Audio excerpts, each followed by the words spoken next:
Hello விவாஸ், இன்னைக்கான video பதிவில் பார்க்க போகிறது ரொம்ப முக்கியமான ஒரு பரபரப்பான உலக செய்திங்க. அதாவது மறுபடியும் பார்த்தீங்க அப்படின்னா 2வது நாளாக தாக்குதலை தொடங்கியிருக்காங்க அமெரிக்க அதிபர் ட்ரம்ப். இந்த நாளில் பார்க்கும் பொழுது ஒரு கடும் வார்னிங்கையும் விட்டிருக்காங்க. ஈரான் அப்படின்ற நாடே இருக்காது அப்படிங்கிற மாதிரியான மிகப்பெரிய அளவில் ஒரு எச்சரிக்கையையும் விடுத்திருக்காரு. இது மீண்டும் பரபரப்பை அதிகரிக்க செய்கிறதோடு உலக மக்கள் மத்தியில் மீண்டும் ஒரு மிகப்பெரிய அளவில் பதட்டத்தை ஏற்படுத்தி இருக்கிறது அப்படின்னு நான் சொல்லணும்.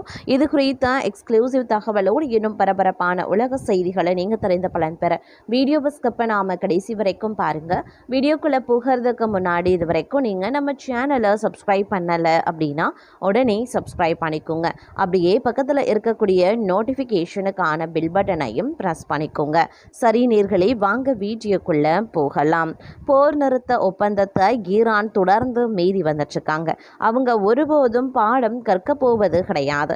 நாங்கள் மிகவும் வெற்றிகரமாக தொடங்கிய இராணுவ நடவடிக்கையை முழுமையாக முடிவுக்கு கொண்டு வர வேண்டிய கட்டாயம் ஏற்படலாம். ஈரான் என்றொரு நாடே இல்லாமல் போய்விடும் என்று அமெரிக்க அதிபர் டொனால்ட் ட்ரம்ப் வார்னிங் செய்திருக்கார். அமெரிக்கா ஈரான் இடையே மேற்கொள்ளப்பட்ட புரிந்துணர்வு ஒப்பந்தத்தை தொடர்ந்து போர் முடிவுக்கு வந்திருக்கிறது. ஹர்முஸ் ஜலசந்தியை திறப்பதாக ஈரான் அறிவித்திருந்தாங்க. அதன்படி ஹர்முஸ் ஜலசந்தி திறக்கப்பட்டு சரக்கு கப்பல் போக்குவரத்து தொடங்கியது. இதற்கிடையே தான் நேற்று முன்தினம் சிங்கப்பூர் கொடியுடன் ஹர்முஸ் ஜலசந்தி அருகே பயணித்த MV எவர் வல்வி கப்பல் மீது ஈரான் ட்ரோன் தாக்குதல் நடத்தியிருந்தாங்க.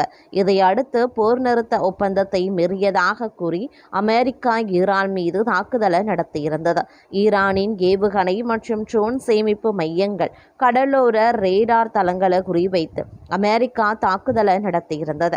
அதன் பிறகு மீண்டும் ஈரான் சார்பில் MT கிகு என்ற பெயரில் பனாமா நாட்டு கொடியுடன் கச்சா எண்ணெய் கொண்டு சென்ற சரக்கு கப்பல் மீது ட்ரோன் தாக்குதல் நடத்தப்பட்டது. இதனால் இன்று 2வது நாளாக ஈரான் மீது அமெரிக்கா தாக்குதல் நடத்தி வந்துட்டுருக்காங்க. இதனால் போர் நிறுத்த ஒப்பந்தம் செய்தும் அமெரிக்கா ஈரான் இடையே பெரும் பதட்டம் நிலவி வருகிறது. மீண்டும் போர் வெடிக்கும் அபாயம் ஏற்பட்டுள்ளது. இந்த நிலையில தான் அமெரிக்க அதிபர் டொனால்ட் ட்ரம்ப் கடும் கோபமடைந்திருந்தார். போர் நிறுத்த ஒப்பந்தத்தை பின்பற்றாவிட்டால் ஈரான் என்ற மொத்த நாட்டையும் அடிக்க நேரிடும் என்று எச்சரித்திருந்தார். இது பற்றி அமெரிக்க அதிபர் டொனால்ட் ட்ரம்ப் தனது ட்ரூத் வலைத்தள பக்கத்தில் சொன்னது என்ன அப்படின்னா, போர் நிறுத்த ஒப்பந்தத்தை மீண்டும் மீறியதற்காக அமெரிக்க விமானங்கள் ஈரானின் ஏவுகணை மற்றும் ட்ரோன் சேமிப்பு நிலையங்கள் மற்றும் கடலோர ரேடார் தளங்களை மீண்டும் தாக்கியிருக்காங்க. அவர்கள் ஒருபோதும் பாடம் கற்கப் போவது இல்லை என்பது தெளிவாகவே தெரிகிறது. நாங்கள் மிகவும் வெற்றிகரமாக தொடங்கிய இராணுவ நடவடிக்கையை முழுமையாக முடிவுக்கு கொண்டு வர வேண்டிய கட்டாயம் ஏற்படலாம். ஈரான் என்றொரு நாடே இல்லாமல் போய்விடும் என கோபமாக அவர் கூறியதும் குறிப்பிடக்கூடிய ஒரு விஷயமாகவே பார்க்கப்படுகிறது. இது ஒரு புறம் இருந்து கொண்டிருக்க, மற்றொரு புறமோ அமெரிக்காவும் இஸ்ரேலும் சேர்ந்து நடத்திய தாக்குதலில் ஈரான் உச்சபட்ச தலைவராக இருந்த அயதுல்லா அலி கமேனி கடந்த பிப்ரவரி 28ஆம் தேதி மரணமடைந்தார். இந்த நிலையில தான் ஈரான் அரசு சார்பில் வரக்கூடிய 4ஆம் தேதி முதல் 9ஆம் தேதி வரை ஈரானில் நடைபெற இருக்கிறது. இதில் கலந்து கொள்ள பிரதமர் மோடிக்கு அழைப்பும் விடுக்கப்பட்டிருந்தது. ஆனால் பிரதமர் மோடி பங்கேற்க மறுத்துள்ள நிலையில் நம் நாட்டில் இருந்து ஒரு மத்திய அமைச்சர் மற்றும் ஆளுநர் என 2 பேர் செல்ல உள்ளதாக தகவல்கள் வெளியாகியிருக்கின்றன. அமெரிக்காவும் இஸ்ரேலும் சேர்ந்து ஈரான் மீது கடந்த பிப்ரவரி மாதம் 28ஆம் தேதி போரை தொடங்கியது. போரின் முதல் நாளிலேயே ஈரானின் உச்சபட்ச தலைவராக இருக்கக்கூடிய அயதுல்லா அலி கமேனி கொல்லப்பட்டார். அன்றைய தினம் அமெரிக்காவும் இஸ்ரேலும் சேர்ந்து போர் விமானங்கள், போர் கப்பல்களில் இருந்து ஏவுகணைகள் ஈரானை பதம் பார்த்து கொண்டிருக்கின்றன. ஒரே நாளில் மட்டும் ஈரானில் மொத்தம் 100 இடங்களை குறிவைத்து தாக்குதல் நடத்தப்பட்டிருந்தது. இதனால் டெஹ்ரானில் இருக்கக்கூடிய அரசு துறை அலுவலகங்கள் மீது அட்டாக் நடத்தப்பட்டிருந்தது. இது தவிர ஈரான் பிரதமர் அலுவலகம், உளவுத்துறை அலுவலகம், அணுசக்தி திட்ட அமைப்பின் கட்டடம் உள்பட பல முக்கிய இடங்களில் தாக்குதலும் நடத்தப்பட்டிருந்தது. இதில் ஈரான் உயர்மட்ட தலைவர் அயதுல்லா அலி கமேனி கொல்லப்பட்டும் இருந்தார். டெஹ்ரானில் இருக்கக்கூடிய தனது அலுவலக இல்லத்தில் வழக்கம் போல பணி செய்த போது அங்கு தாக்குதல் நடத்தப்பட்டிருக்கிறது. இதில் அயதுல்லா அலி கமேனி மரணமும் அடைந்தார். அதிகாரிகளுடன் அவர் உயர்மட்ட ஆலோசனை கூட்டத்திற்கு தயாரான போது ஏவுகணை துல்லியமாக தாக்கியிருக்கிறது. இதில் அயதுல்லா அலி கமேனி மரணமடைந்தார்.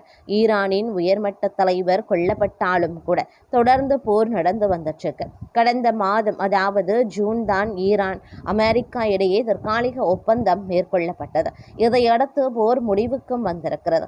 தற்போது ஈரான் அமெரிக்கா இடையே கருத்து மோதல் தாக்குதல் சம்பவங்கள் நடந்து வருகின்றன. இப்படியான சூழ்நிலையில் தான் வரக்கூடிய 4ஆம் தேதி முதல் 9ஆம் தேதி வரை இறந்த ஈரானின் முன்னாள் உச்சபட்ச தலைவர் அயதுல்லா அலி கமேனியின் இறுதி சடங்குகள் நடத்தப்பட உள்ளது.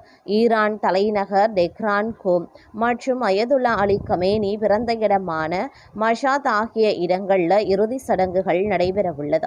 ஈரான் வரலாற்றிலேயே மிகப்பெரிய இறுதி ஊர்வலமாக இது அமையவும் போகின்றன. இதற்கான இறுதி ஏற்பாடுகள் நடந்து வந்துட்டிருக்கிறது.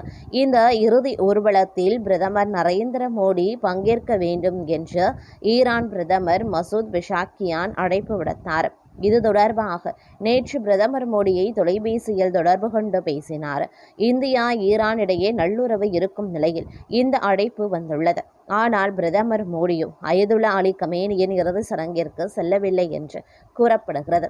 இதற்கு பதிலாக இந்தியா சார்பில் மத்திய வெளியுறவுத்துறை இணையமைச்சர் பவித்ரா மார்கெட்ரியா மற்றும் பீகார் ஆளுநர் சையத் அட்டா ஹன்சனைன் ஆகியோர் அனுப்பி வைக்கப்பட வாய்ப்புள்ளதாக சொல்லப்படுது. நம் நாடு ஈரானை போல் அமெரிக்கா இஸ்ரேலுடன் நட்புறவு வைத்திருக்காங்க. அமெரிக்காவும் இஸ்ரேலும் சேர்ந்துதான் போரை தொடங்கி அயதுல்லா அலி கமேனியை கொன்றது. இப்போது பிரதமர் மோடி இறுதி சடங்கில் பங்கேற்றால் அது அமெரிக்கா இஸ்ரேல் உடனான உறவை பாதிக்கலாம் என்பதால் இந்த முடிவு எடுக்கப்பட்டிருக்கலாம் என்கின்றனர் சர்வதேச அரசியல் நோக்ககர்கள். இறுதி சடங்கு நடைபெறும் அயதுல்லா அலி கமேனி ஈரானின் 2வது உச்சபட்ச தலைவர் ஆவார். ஈரானில் மன்னராட்சி நடந்து வந்துள்ளது. 1979 மன்னராட்சிக்கு எதிராக புரட்சி நடந்தது. மன்னராக இருந்த முகமது ரெசா பஹ்லைன் ஆட்சி கவிழ்க்கப்பட்டது. இதையடுத்து ஈரானின் முதல் உச்சபட்ச தலைவராக புரட்சியை முன்னெடுத்த ரூஹுல்லா கொமேனி செயல்பட்டு வந்தார். இவர் 1989 ஆண்டில் மாரடைப்பால காலமானார். இதையடுத்து ஈரானின் 2வது உச்சபட்ச தலைவராக கடந்த 1989 ஆண்டு ஜூன் மாதம் 4ஆம் தேதி அயதுல்லா அலி கமேனி பொறுப்பேற்றார். அன்று முதல் மரணம் வரை 2026 பிப்ரவரி 28ஆம் தேதி ஈரான் நாட்டின் உச்சபட்ச தலைவராக செயல்பட்டு வந்தார். தற்போது ஈரானின் உச்சபட்ச தலைவராக அவரது மகன் மொசத்தபா கமேனி செயல்பட்டு வருகிறாரு அப்படிங்கிறதும் குறிப்பிடக்கூடிய ஒரு விஷயமாகவே சொல்லப்படுதுங்க. வியூவர்ஸ், இந்த தகவலை பற்றிய தங்களுடைய கருத்துக்களை மறக்காம கமெண்ட் பாக்ஸில் தெரியப்படுத்துங்க.